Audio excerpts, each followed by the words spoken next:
Делот од науката за јазикот што го проучува речникот на еден јазик се нарекува лексикологија. Размислете. Постои ли разлика помеѓу зборовите? Темел и подлога, доктор и лекар, куќа и дом.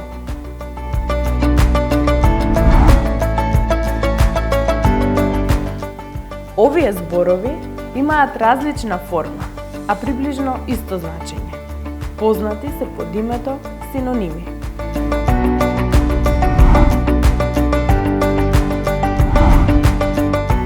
Присетете се, што се именува со зборовите? Лист, гума и час.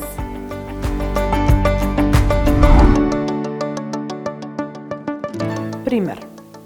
Лист се однесува на лист од гранка или лист од тетрадка или книга.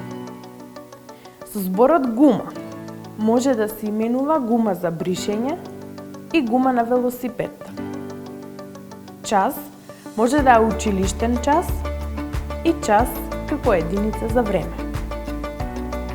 Овие зборови се хомоними. Забележуваме дека имаат иста форма, но различно значење.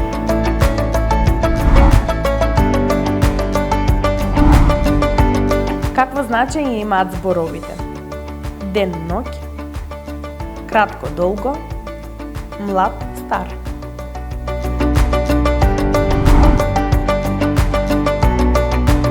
Со овие зборови навлегуваме во спротивности.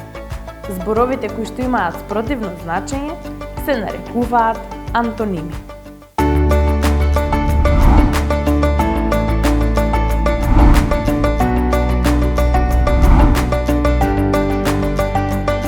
Постои уште една група на зборови со која се покажува дека една буква може да промени многу. Тоа се паронимите. Зборови слични по изговор или пишување, а различни по значење. Пример: статут и статус, метално и ментално, индици и индијанци. Статус како Facebook статус и статут како устав, правилник. Ментално како ментално здравје и метално како метално топче.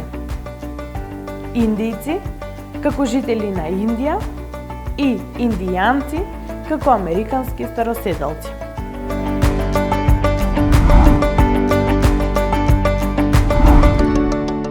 Внимавајте на значењето на зборовите, бидејќи не секогаш тие се такви какви што мислиме. Дечки, се гледаме наредната недела.